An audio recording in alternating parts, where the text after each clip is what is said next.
I'm Chris Farrell from the All Things Good and Nerdy podcast, a wacky weekend morning show, part of the Gonna Geek Network, just like the show you're checking out right now. Shows on the network are individually owned, and the opinions expressed may not reflect others. Find other awesome geeky shows over at GonnaGeekNetwork.com. Thank you for listening to the Intellectual Podcast. I'm your host, David S. Dawson, and I welcome you to Season 8 of our show. The Intellectual Podcast is available on all the major podcast platforms: Apple Podcasts, Google Podcasts, Spotify, and iHeartRadio. Please make sure to tap that subscribe button and never miss an episode of the show. We're also on social media, so give us a like on Instagram or a retweet on Twitter. We are at The Intellectual on both platforms. You can also follow us on Facebook. Just look for Intellectual Entertainment. And subscribe to our YouTube channel and get notifications of our video podcasts and other fun content at youtube.com/intellectual entertainment. We've also joined the fun on Clubhouse. Join us for continuing discussions with our guests and fun rooms talking about the entertainment industry and the latest hot topics in pop culture. Just join the Intellectual Chats Club on Clubhouse. We've even made it easy to find. Visit intellectualchats.club on any web browser to be taken to our club so you can join up. Now, let's get on with the podcast. Talk hard and enjoy the mindgasm. The Intellectual Podcast starts now. So, Sandra, we came into your orbit via Clubhouse. I wandered into a room that you and Fanny were co-hosting together, and I was laughing my freaking ass off like the whole time. And I've come back a couple of times and had the same experience. Can you tell us a little bit about where you're from and kind of what moved you into comedy? Well, I have been a professional actor for many, many, many years. And when the work dried up, sort of round about the time I did, I decided I've got to do something about this. So I did a little comedy course about 7 years ago. And I tried it. I thought, why not? And that's history.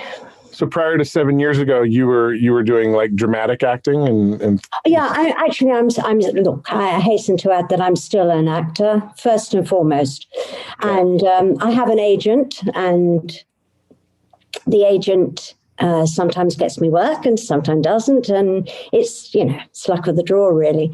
But I do comedy in between, and I'm an actor first and foremost. Okay. What? It scratches the performing itch. What drew you to acting? Like how did you come to that? I was always called "Watch Me, Sandra" when I was a little girl. Watch me. always. So it was something that I always wanted to do. Always. And I did, I just didn't even finish school. I mean, we're talking a long time ago. I was 15 when I got my first professional part. And And what part was that at 15? It was playing a Greek waitress in a TV series called Dixon of Dock Green, which was an English series. And I remember my first words were, Sir, you forgot your coat. Cut. That was it. That was the start of everything, huh? That was the start of everything. And then do you ever see the Carry On films?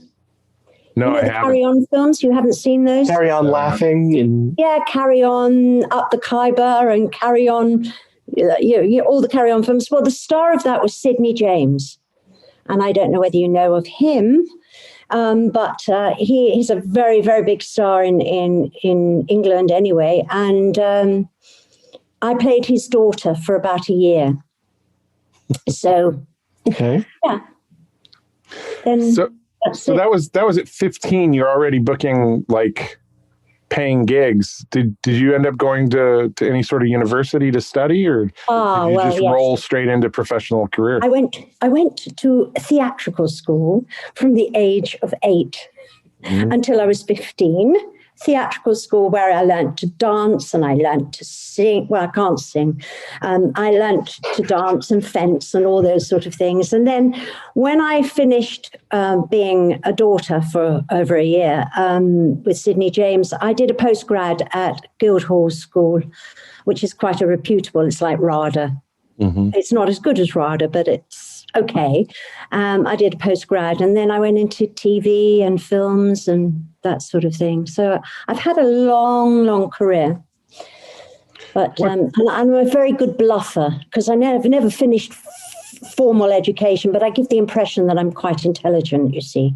So, well, you and I are in that same boat. I never finished my formal education either. Yeah. The only one here who has is Whitney. Whitney went all the way through her master's degree. Oh, so she's brains as well as beauty. Yeah. Aww. I hate her. Whitney, I don't like you. I'm sorry. That's it. Oh. Well, I'm sorry you don't like me. I find you quite charming. Oh, of course, I'm only joking. But no, I'm not really. But anyway. So actually, Whitney can be quite off-putting. It's too sweet. True. It's too sweet. Yeah. It's very disconcerting. I have a picture here of me frozen. Yeah, your picture froze on us. Thankfully, this is an audio podcast, so we can just go, at least you're smiling in that photo, and it's not some weird, like, contortion of your face. Yeah, it could have been worse, a lot worse. Could have been much worse. So you went to study, and then you moved into your career without finishing studies. I'm gathering that correctly. Well, listen, the sort of study you get at theatrical school is sort of 2 hours of math and then 3 hours in the room doing all sorts of. The education standard was not good, let me tell you that. But I picked up French quite quickly, so that was quite good. And English literature I was very interested in because, of course, I studied all the plays and that sort of thing. So, yeah. Well, now that's an interesting thing because one of the clubhouse rooms that I sat in with you, you and Fanny were positing the question of which is more difficult, stage or screen acting. That's right. And I'm very, very pleased, David, that you agreed with me. Absolutely. I think screen is way more difficult. It is. It really is. But I guess what I'm getting at is when did you come to that decision for yourself that you'd prefer to be on screen as opposed to stage? I didn't say I preferred it. Oh. I didn't say I preferred it because there's nothing like a live performance. You get the feedback immediately. That's what I love about comedy. I mean, it's terrible when you die 1,000 deaths on stage and there's just silence and tumbleweed in the background and you're thinking, that was my best joke. What's going on? No, with stage acting, I find it very... Oh, well, I love it because you get initial feedback. When you've done a good performance, you get applause, you get laughter. It's embracing, it's intimate. So if I had the choice, I would love to do more stage, but screen, of course, you get the adoration afterwards when they say, "Oh, I saw you on that. You're really good," or you get a few fan letters, or that sort of thing. But generally, the money's better too, right? Oh gosh, yes, absolutely. There's no comparison. You know what happened to me the other day? I had a Zoom casting for a well-known product, which I won't mention, and I didn't get it. But I did get in what they're now calling during COVID times backup, and what it meant was that I was paid to sit here in my home. A medic came and gave me a COVID test, and I had to stay in for 5 days on half pay, and then on the days of filming, full pay. So I was at home for 6 days, which is something I would have to do anyway because it was lockdown. Right. And I got a magnificent check at the end of it. But I didn't do any work and no credit. So, that's a sign of the times. Just to be the understudy, huh? The understudy, always the bridesmaid, never the bride. It seems to be my modus operandi as far as acting is concerned. Yeah. What was your first stage production that you did? I did repertory theatre. Okay. So I did the classics, She Stoops to Conquer and Forget Me Not Lane and quite a few other classics. So I toured with that. But the first stage production was actually playing Sidney James's daughter for a year. And we toured South Africa. That's another story. It was years ago and it was during apartheid and I actually got arrested. Oh, wait, what was that like? Hold on. Yeah. We're gonna pause on this story for a minute. Yes, I think we need the how you got arrested story for sure. You want to hear this? How I got arrested? Yes, okay. Absolutely. So it was during apartheid, and it was in Cape Town, and we had to go to the theatre. A coach would come to our hotel every day at 5:00 to collect the cast and take them to the theatre, which was about an hour away. And it was 4:00 one particular day, and I was in the hotel lobby, and I said to the manager, I'm going to go down onto the seafront because the hotel was actually on the front. I'm just going to go down and sit on a bench and get another hour's sun. Now, as you can see, I'm quite dark-haired. My hair is very, very curly, and I was very, very brown. Now, during apartheid, it was terrible because they had benches for whites and they had benches for they said coloreds. Mm-hmm. And so I sat on the white bench, minding my own business. I was just lying there. And suddenly, an Afrikaans policeman grabbed hold of my arm, threw me over to the bench marked coloureds, and said, "Stay there, blackie." I said, "How?" Now, bear in mind, I'm 18. And I said, "How dare you speak to me like that? I'm appearing at the Three Arts Theatre tonight. How dare you? I'm not black, I'm white." He said, "Shut your mouth, girl." He said, "You're likely to end up in a lot of trouble." And I said, "Look, I won't shut up. You're nothing but a pig." Oh, how innocent and stupid I was. The folly He got of you. He got my arm. He twisted it behind my back. He put the handcuffs on. And I said, "Oh, I'm sorry. I didn't mean it. And before he put the handcuffs on, I managed to punch him a few times in the chest, which was ridiculous, I know. And I got carted off in this, what I could only describe as a dog collector's van. It was a van with a cage at the back. And I was shoved in there and taken off to a police station where he said to the sergeant, "I want this girl booked for assaulting a police officer."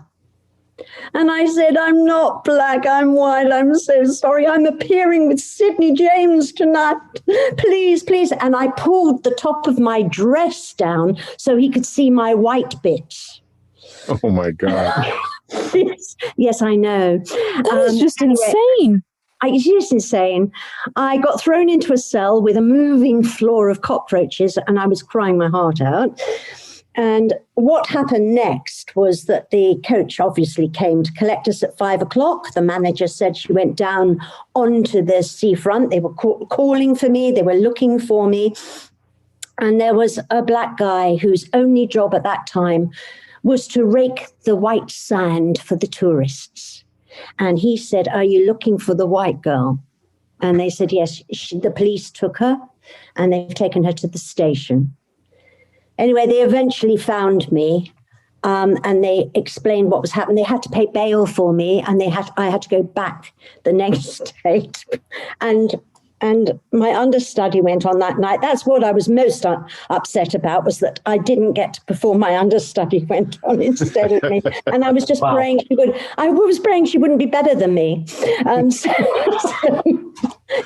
never mind priorities, right? Never mind the fact that I had my passport stamped and said I wasn't allowed back in the country. Never mind that. I just didn't want her to be better than me. Anyway, so that's my arresting story. Wow. Yes. Wow. I had to pay my own bail out of my wages and the fines that they eventually gave me. And I had my passport stamped and I wasn't allowed back. Well, it sounds like you were lucky you were let out. I was lucky. The powers that be oiled a few wheels and wow, they got me out. Yes, it was horrendous. And I'm so glad apartheid ended. I mean, my goodness, it was a dreadful, dreadful time. Dreadful time. Yeah, it feels like we're slipping backwards a little bit on all that here in America lately. Yeah, it's really bad. It's really bad. But wow, what an amazing experience, though. Like, I mean, who gets to say they got arrested in South Africa? Like, well, apparently a lot of people. I mean, that's been on what white girl from London, has that story. Yes. But about 6 years ago, I went back to South Africa. All was fine. Everything was fine, and I actually have another story if you're interested. That is almost even worse than that. Oh, okay. South Africa, if you can believe. Do tell. Let's get this one recorded. Strapping in. Strapping in. Okay. So I went with my soon-to-be ex-husband. I went to my second soon-to-be ex-husband. I'm collecting houses. So I've got quite a few of them. Anyway, so we went. I'm on my first. Sorry? I'm on my first ex-wife. Oh, right. Okay. Well, you've got a few to catch up with me, but hey, good luck. Thank you. So, I went to a fabulous game resort called Shamwari, and we chose Shamwari not only because it was luxurious, but because it was malaria-free, and I didn't want to take the malaria tablets. And here we are in luxury, and bearing in mind, I'm a woman of a certain age. Ryan the ranger came to us at 7:00 in the evening and said, "Right, I am Ryan the ranger, and we're going on a 3-hour drive, and we're going to see the giraffes and the lions, and it's going to be magnificent. And then we're going to have sundowners where you're going to look at the stars and you're going to have your drink." So I thought, the only thing I could think of was my bladder. I thought, I can't last 3 hours without needing to pee.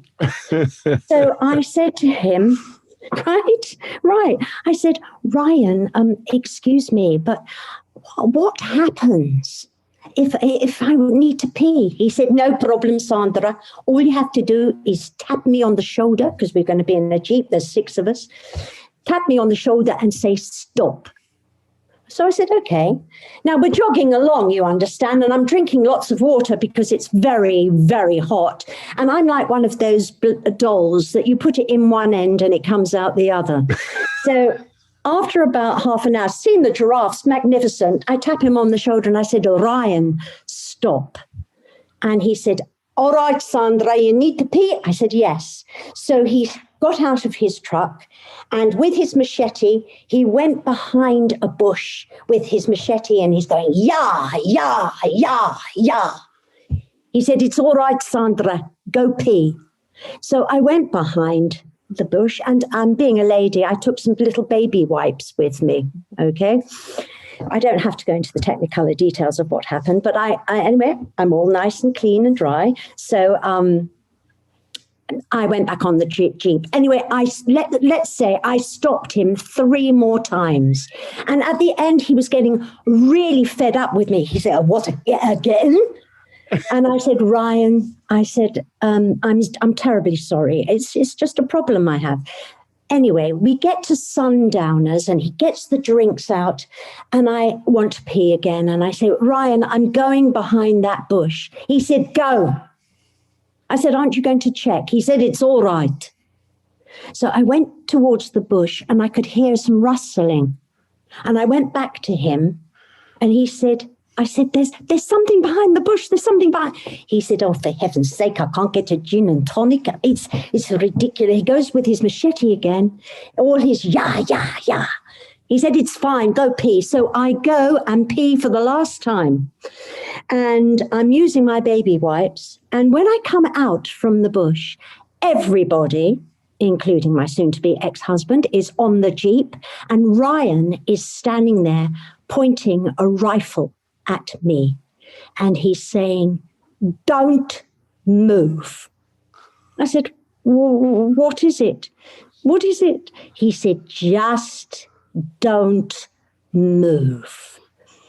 And there, honestly, walking right behind me, right by the side of me, less than a foot away from me, is a leopard. And on his foot is one of my baby wipes. And Ryan the ranger says, Sandra, that leopard was tracking you. My soon-to-be ex-husband was busy taking photos. I've actually got a photo of this leopard and me looking petrified. It was the best cure for my bladder problem, let me tell you. Shooting was another thing. Suddenly became a bowel problem. But that was something else. Wow. I was fine on the way back. I didn't need to go anymore, and I didn't for the rest of the chamois, but it was horrendous. And I still have that photo. I can't believe the horror on my face. And this leopard, he said in all his times in the resort, and he'd been there about 8 years, he'd never seen the leopard. So what can I say, David? You know, my pee is obviously very attractive to wild beasts. You know how you're going to find your next husband, I guess, huh? Yeah, I think South Africa is a no-no from now on, I think. For me. Wow. Yeah, you've had some wild adventures in South Africa.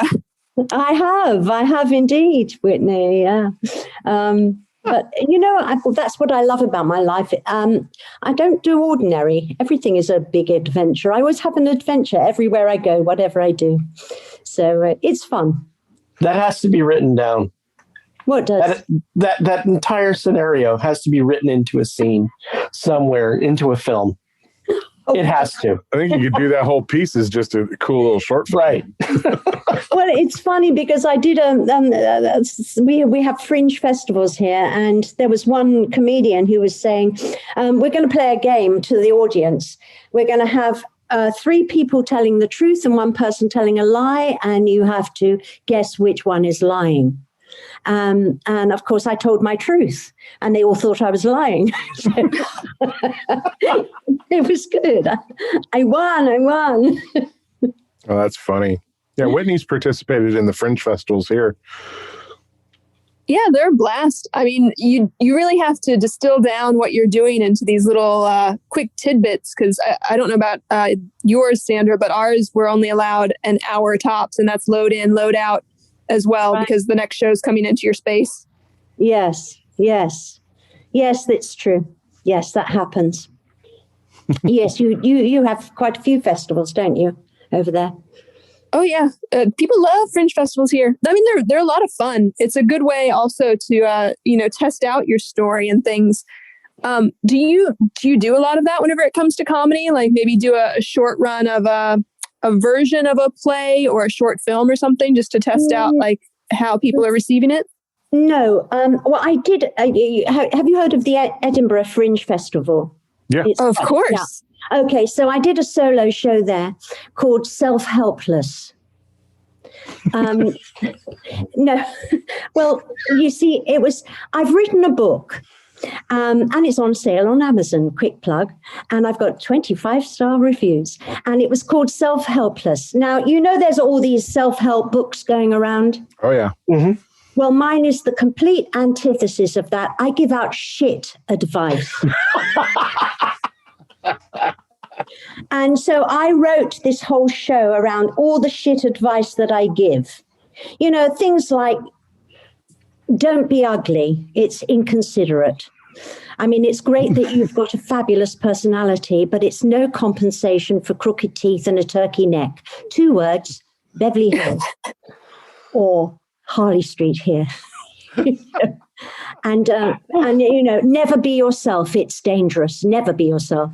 It's always all ridiculous things, but it proved to be very successful, and I enjoyed doing the show. And yeah, you're like a real life Moliere character with that advice. Yes. Well, you know, there's all so much of this, you know, be yourself, let this, and I'm thinking, oh, how can I turn this on the head? Don't be yourself. You know, be whoever anyone wants you to be. Be a chameleon, blend in. And never have the title is the same. Sorry? The title is the same. The title of the book, Self-Helpless? The title of my book is Self-Helpless. I'm definitely looking it up. Yeah. Hey, listen, there's a chapter just for men. Oh, good. Thank you. Just for men. Listen, I would love to hear your advice to men. That's going to be delightful.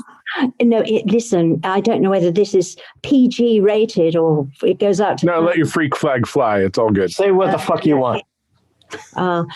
You can't see me, can you? Because I've got a copy of the book. I'll show you. But the copy of the book, it's got my face. If you Google Sandra Hale Self-Helpless, you'll see my face on the front of it. And yeah, and of course, if you do get it, I want a 5-star review, please. You with the lovely blue background and the pink top. That's it. Big white flower. Yes, that's right. Oh yeah, I'm definitely gonna be picking that up. So Sandra, of all of the different hats that you wear, is there a favorite one that you have? Like you write, you're in film, you're in theater. Do you have a favorite? Well, yes, my favorite is, look, quite frankly, I just love performing. I love creating, but writing is, I have to confess, I'm a little bit lazy. It takes a lot of concentration and a great big amount of bitterness to be able to write. I managed to do the writing when I was going through the divorce and it sort of flowed easily. But no, I love acting. That's my first love. And if I can't act, then I will do the comedy. And I will never give up. I mean, you know, fortunately, there's no age restriction or age limit on acting. And I can do it until I get to the 6 foot under. You know, on my tombstone, I'll probably say, at last, her name in lights. You know. So. The LED panel, like with an LED scrolling panel, the message. Absolutely. I've told everyone that when they come to my funeral, I said, I want them to weep copiously. I want them to tear their clothes and really sob. I don't want any of this. Oh, it's a celebration of her life. No, I want them to suffer. Grieve, for God's sake. Grieve. Yes, as if they mean it. Grieve. Yes, definitely. Oh, that's hilarious. Yeah. So what has been your favorite role that you've performed so far? Like what was the job you liked the most? Well, the job I liked the most was the one that I was the best in, I suppose, because I think that when you get the respect of your peers, that's the most important thing. For me, it's not necessarily fame and fortune, although, please, yes, I wouldn't mind it, but I want respect amongst my peers, and I want casting directors and directors to say, book her. She's good. She knows what she's doing. And so, you know, I like to be very professional when I'm on set. I like to be a one-take person if I can, because I know that takes the money. And I just the part that I'm talking about, where I played something completely different to how I am, really. I was playing a cocaine addict, homeless in a high-rise block of flats, very down market, very almost suicidal, and it was just so totally different to me. And I loved it, and I'm very grateful that the director saw something in me. Actually, it was the casting. When I went for the casting, someone had slashed my tires just before I was going to go there. My tights had a ladder in it. Couldn't get my mascara on properly. It was pouring down with rain, and I got there with about a minute to spare because I couldn't get a cab. And when I read the script, I hadn't had the script beforehand either. You cold read, and it said she burst into tears. You're like, I can do that right now. I found it so easy. So, yeah, it was good. It was very good. Sometimes fortunes just line up, right? Yeah, sometimes. Like I think I remember reading that Mel Gibson got the part in the Mad Max movies because he got in a bar fight the night before the auditions. Really? He showed up all beat up. Oh, wow. That's the guy. Method acting, darling. Method acting. Yes, so method. Yeah. Great. Oh, that's great. Whitney, you got your classic set of questions that you like to ask our guests towards the end of their interviews. You want to fire off what those are? Of course. Well, so one of my go-to questions is always, if there was a dream production, dream role, something absolutely perfect that you have not done yet, but if you did this, like you said, you could, go to your tombstone and be good after that. What is your dream production that's out there? To be in a comedy series, or rather like the Golden Girls, where I'm the star, of course, and I'd be bloody good at it, I tell you. To do something like that, I know that I'm good at comedy.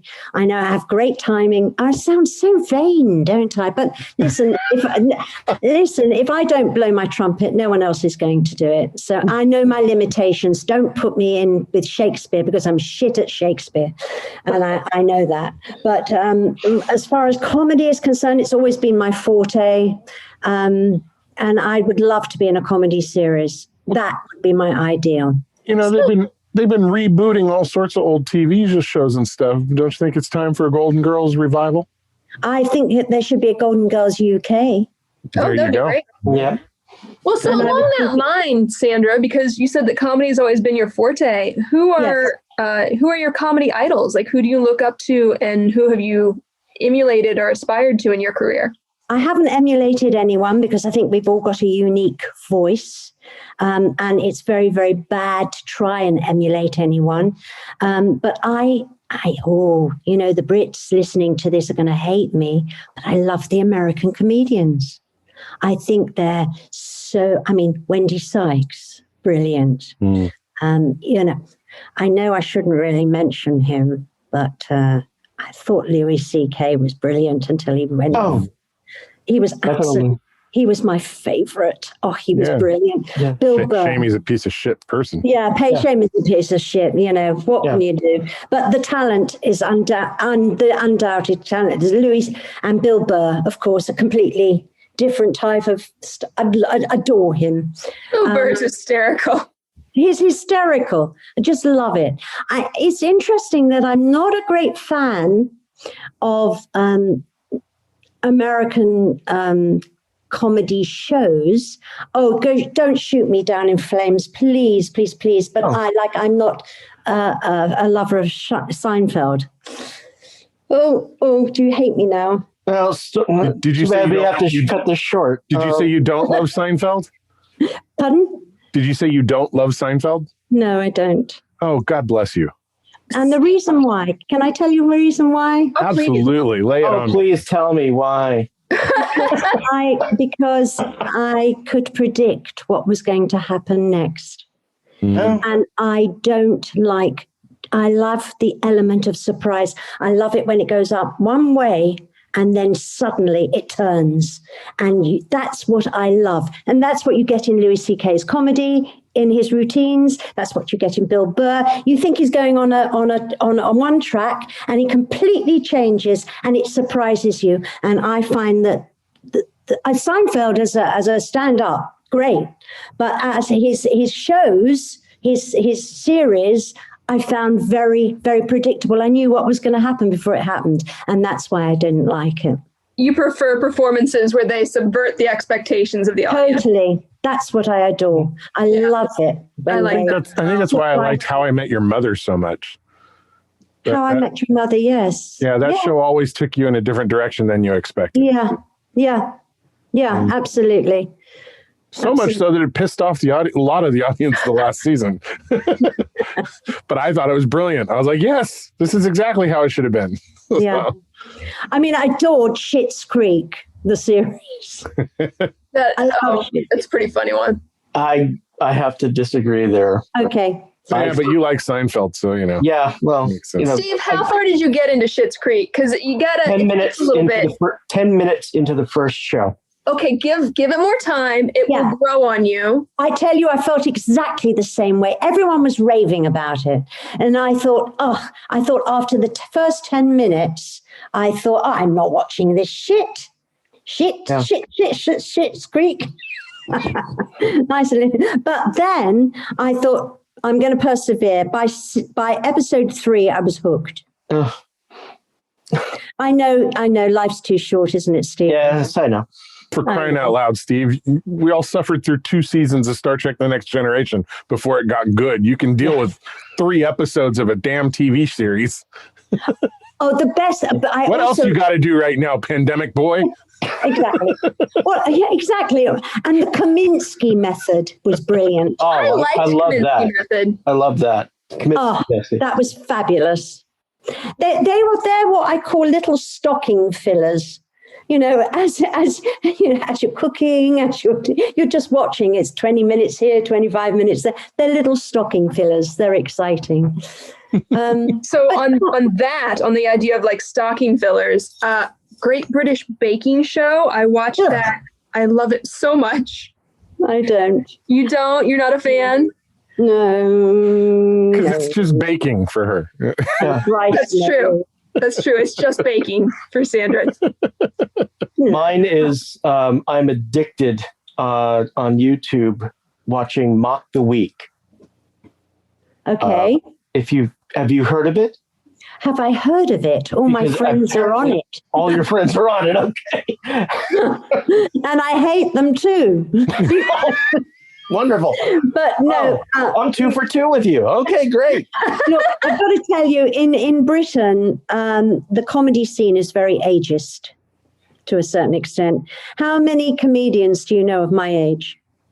And I know you can see that little picture of me, but I'm going to be 69 this year. No way. Don't look at it at all. That is the correct response. Thank you. Correct reaction. Thank you very much.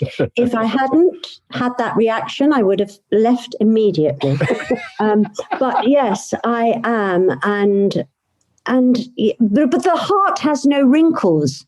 You know, I go past. That's a brilliant line. It doesn't. And I still feel very, my daughter's 45 and I think, how can I have a 45-year-old? I haven't reached that age myself yet. And quite honestly, there are women and there are girls. And I'm still a girl.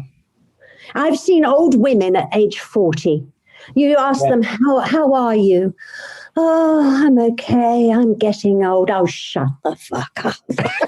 Getting old. For heaven's sake. It's how you are. I have a joie de vivre. I love life. I love people.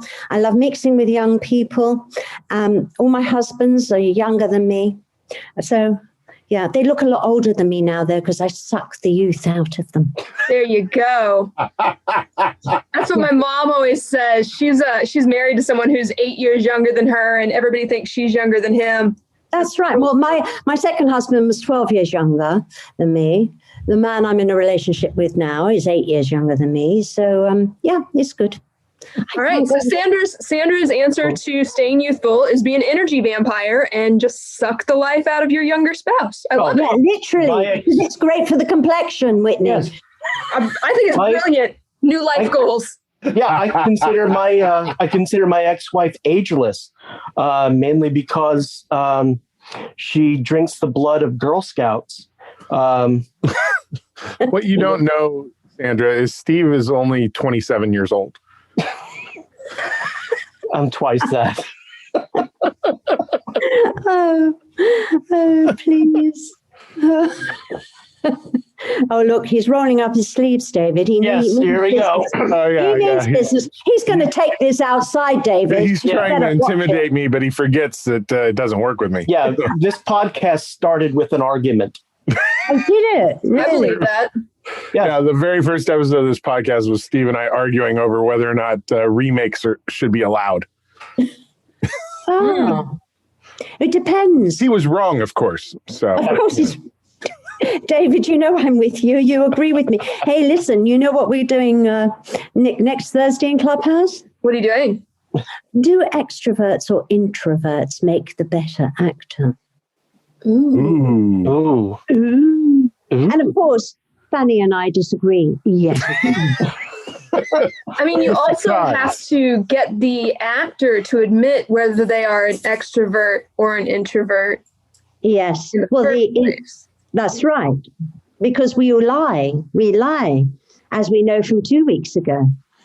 Yeah. In order to get a job. We had a room. What lies have you told in order to get a job? You know, so yeah, that I think was the first room I came in on. Yeah. Yeah, and I think I was voted the least of the liars, and Amber won. She was the biggest liar in the room. That's yes. Well, let's try that right now. Let's someone say the truth, and you try to figure out who's lying. Well, you start then, Stephen. All right. Truth and a lie? Truth, and a lie. Truth and a lie. Okay. When I was 14, I was kicked in the head by a horse. That's the truth. Yeah. I am a Disneyland Jungle Cruise skipper. That's a partial truth. Christina Aguilera thought I was the funniest skipper that she's ever been with on a cruise. As a leader of her cruise. That's a lie. That's win. True. She didn't say a damn thing on the entire time. Well, she wouldn't. I can't. Yeah, she sat there staring at her phone while her kids were jumping all over the place. Okay. Whitney, your turn. Okay, I'm going to say all three of mine, and then you guys are going to have to guess which one is the lie. Okay. I used to race horses competitively as a child. I worked in a porn store throughout my undergrad, and I'm a trained clown. The first one's a lie. Any other votes? I say the second's a lie. Yeah, I say the second's a lie. The first one's a lie. I had horses, but I never raced them competitively. I win. Oh. Okay, so the porn store? That's true. That's what I did as a job during my undergrad of college. Wow. And everybody already knows I'm a clown, so that was an easy one. Yeah. I'm never going to be able to look at you the same, Whitney. No. Okay. Do you want me to go next? Yes. Yeah. Okay.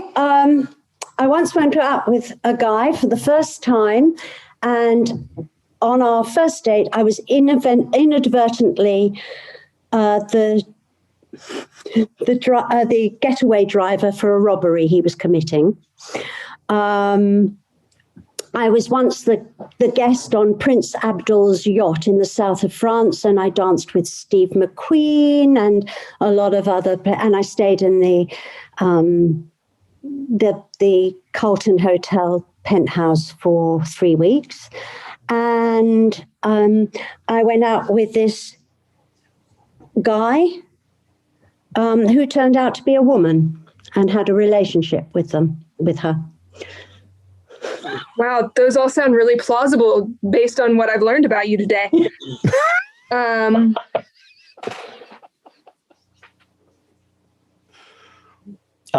going to say the first one's a lie.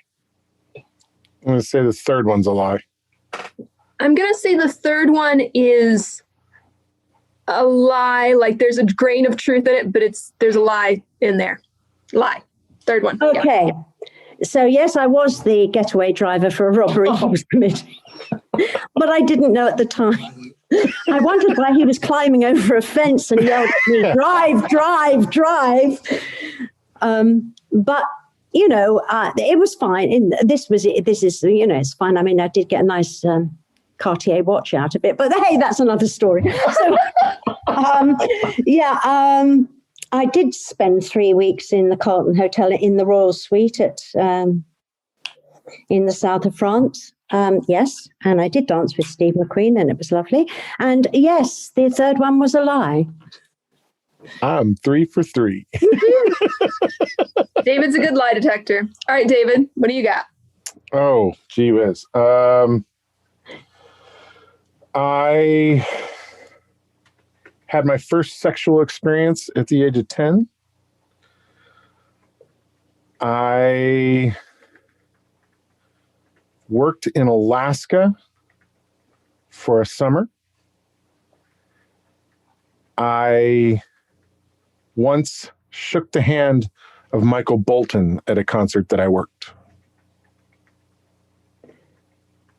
I've known you for 20 years, so I'm going to say the last one. I'm also going to say the last one. I'm going to say the second one. My co-hosts know me. They know me well. Oh, it's the last one? The last one was a lie. I did go to a Michael Bolton concert because the lighting company that lit his show I was working for at the time, but I did not shake his hand. So, oh, right. Okay. So a half truth then. I would not have gone to a Michael Bolton concert other than the fact that the tickets were free. Fine. Bless him. Oh, dear. Well, that was good. That was a good round. This was a lot of fun, Sandra. Oh, I've loved it. You know, the best thing I can do is talk about myself. It's fabulous. Well, we're so glad you came to talk about yourself. I love it.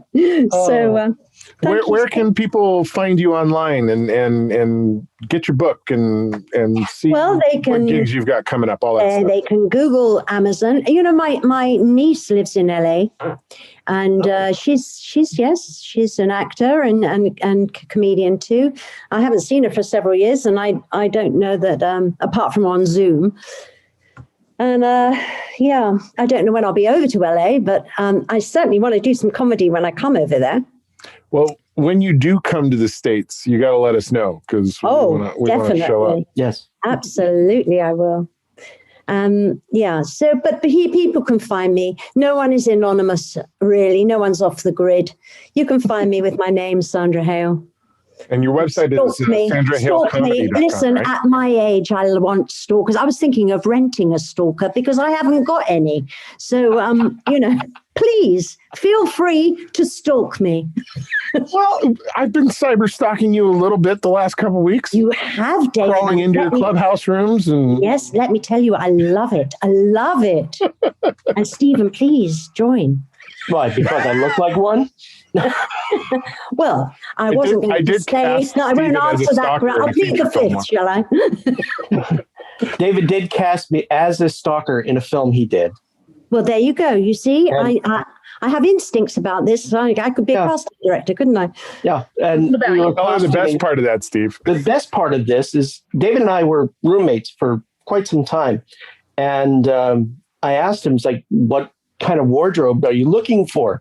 And he said, well, we've known each other, at the time it was 10 years? 10 years, about 10 years. And I said, anything out of your closet will work. Well, amazing. I've been friends with him for 20 years. Have you got a raincoat, Stephen? A long raincoat? Not anymore. I'll say that. Those days are over, aren't they, Stephen? Well, I had to give it back to Disney. I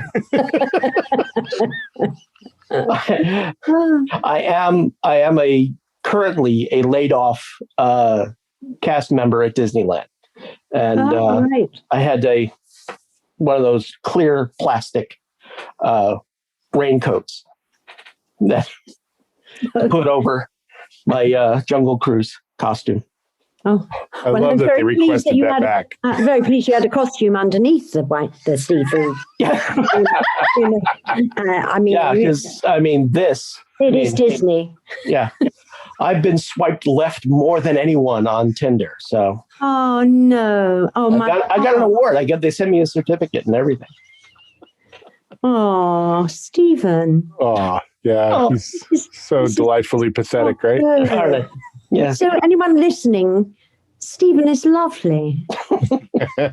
any young nubile creatures out there, Stephen is lovely. Don't swipe left. Don't swipe left. Swipe right. You'll have a surprise. Oh, yes, they will. Or at least someone really grateful. Me to begin with. Yes. Exactly. It's very sweet.